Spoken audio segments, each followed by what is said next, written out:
Hi folks, welcome back to the bench. Today I'm going to be doing a comparison video on the Glock 19 Generation 5 and the Glock 19 Generation 2. This Gen 5 is from mid to late 2018. This Gen 2 is from the early part of 1995, as best as I can tell from researching it online. They are both more or less stock.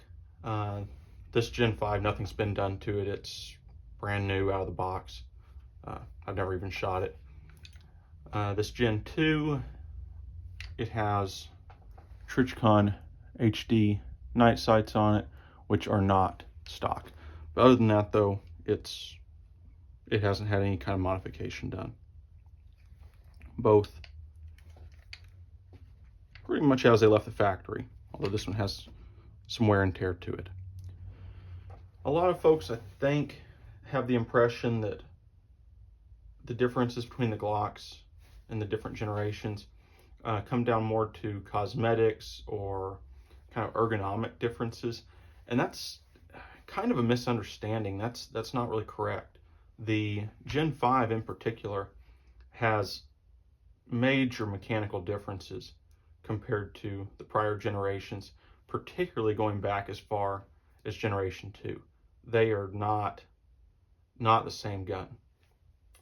In fact, in some ways, the Generation 5 has more in common cosmetically with the Generation 2 than it does the 4 and the 3, although functionally they're all quite different after the Generation 4.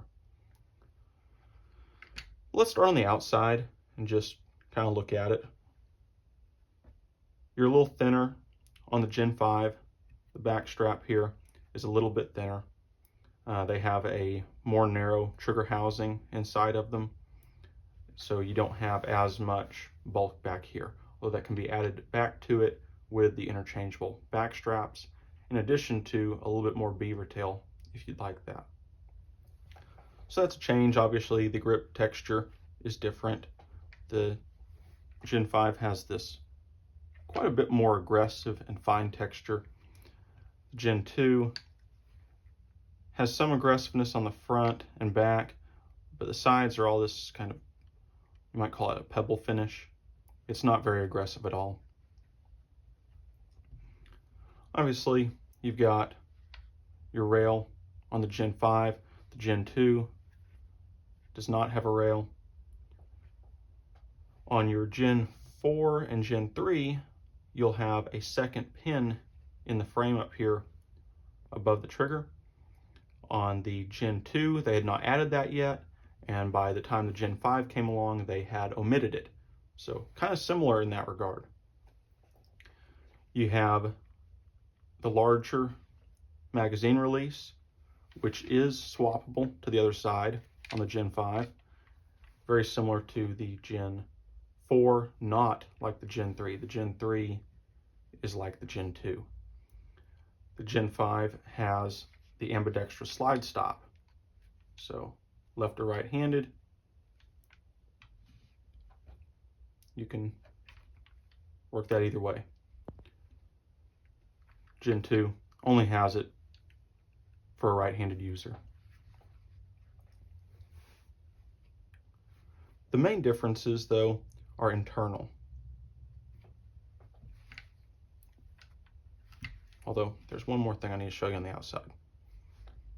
The extractor, introduced in Generation 3 and carried on through 4 and 5, also acts as a loaded chamber indicator, where it just pops out a little bit and you can feel it. The Gen 2 is totally smooth, doesn't act as a loaded chamber indicator. That's all there is to that.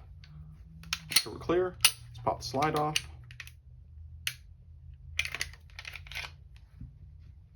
Do the same with the Gen 2.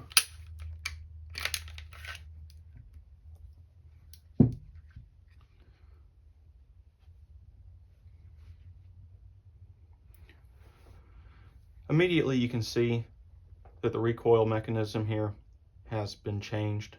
Your recoil spring on the Gen 5 is this multi-spring design. Pretty fancy.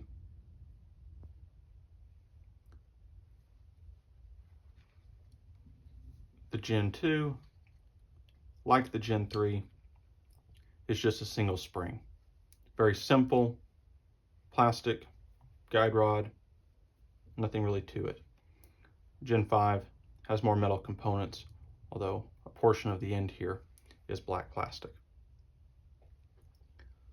Both barrels out, not really much to see there.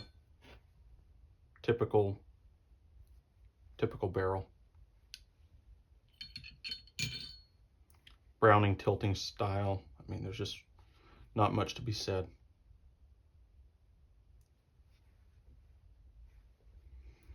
The slide is where things start to get a little bit more interesting. On the Gen 2, you can see that it has this round firing pin block, kind of a cylinder. The Gen 5 is not that way. It is actually more oval in shape and not round. I'm not entirely sure why they felt the need to do that, but they did. So,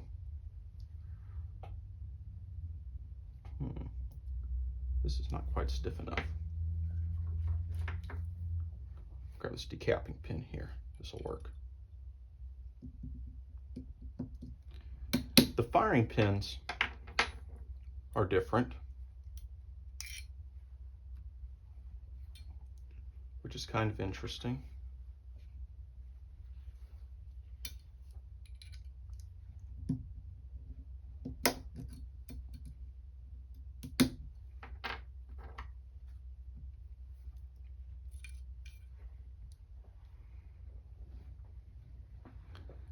You can hopefully see that on the Gen 5, they've developed quite a bit bulkier profile. It's kind of teardrop shaped, whereas on the Gen 4 back to Gen 2 are this more narrow wedge kind of shape. So quite a bit bulkier on the Gen 5. Other than that though, very similar mechanism there, no significant changes. If we go here, we can take the extractor out. I'll get the spring out the back first. And of course that's a loaded chamber indicating extractor. But your firing pin block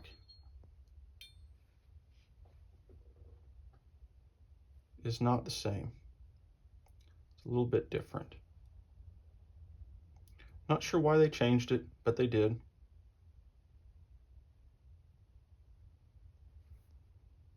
And then your trigger bar just acts against that. No significant change to the extractor spring.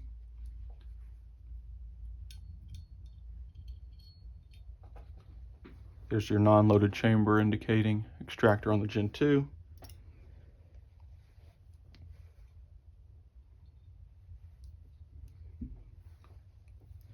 Firing pin block is cylindrical.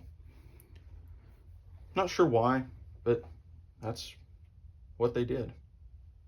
Seems to be fine. I don't think there's really anything of note to talk about on any of that. It's different, but it's not really substantial as far as I'm concerned, with the exception of maybe that that striker being beefed up is a little bit better. Although I've never seen the Glock strikers on the prior generations having any significant problems with breakage. Let's get to the frames though, because that's really where it gets interesting. So of course, there's your ambidextrous slide stop. What's really cool about this though is they have actually switched. Let me get this part off camera real quick.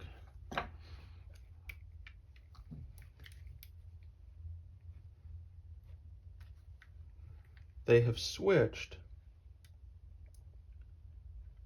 to using I don't take this apart very often. You'll have to forgive me for being a little clumsy on it. They have switched to a coil type spring, whereas on the Generation 2,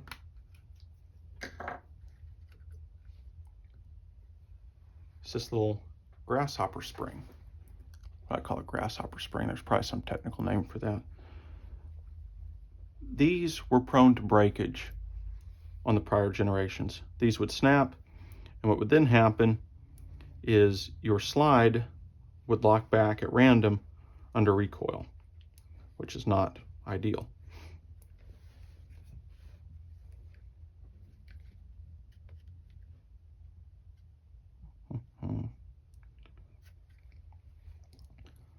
Locking blocks are slightly different, but not much. Very similar.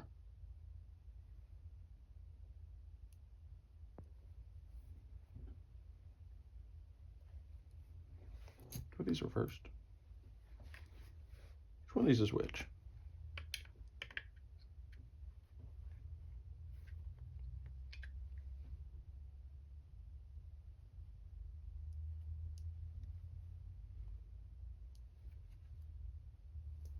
A little confused here because that's interesting. This locking block is actually, it's the wrong one. Why do they have it that way?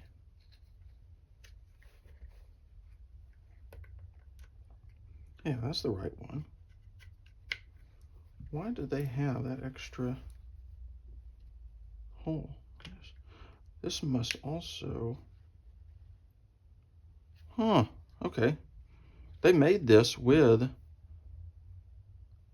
the cutout for the locking block pin that is actually not accommodated in the frame. It must be just a cost savings measure between the different generations. That is really interesting. I never noticed that before. Learned something new. You learned it with me. Cool.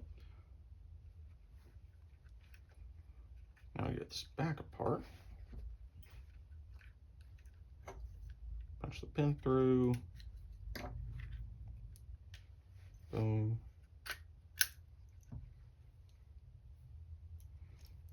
Okay.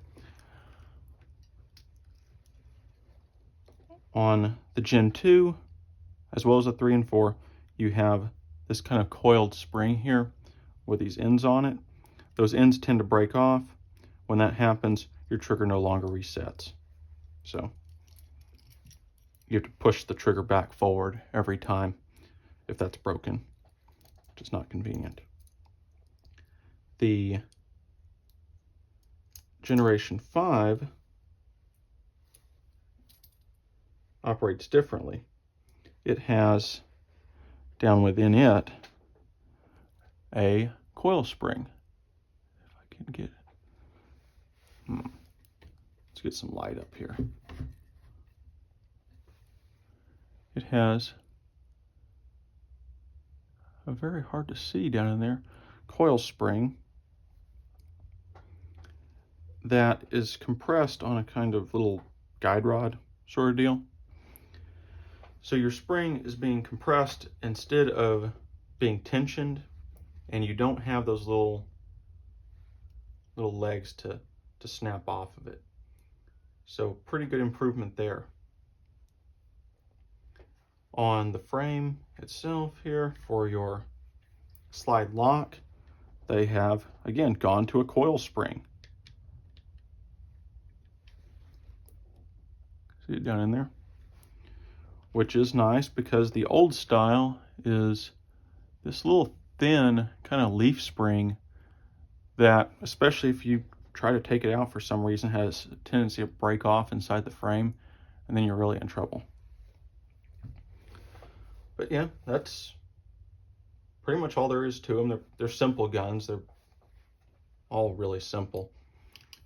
But those are kind of the differences between them. So it's not just cosmetic. There are significant non-interchangeabilities of parts between them, which, you know, can be a bad thing depending on how you look at it. But what they have done is beefed up the striker tip,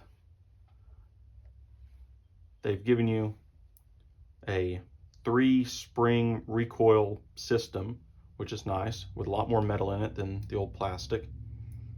You've got a much more substantial slide stop. I mean, just the thickness of the metal is much different. And this is probably twice as thick as the old one. In addition to the upgraded spring there. You have that minor change to the firing pin block. I don't think that really does much for you, but I'm sure they think it does something. And then going back over here, having that spring under compression instead of under tension, huge improvement. That's a really weak point in the older designs, the Gen 2 through the Gen 4. Those, after a while, do snap.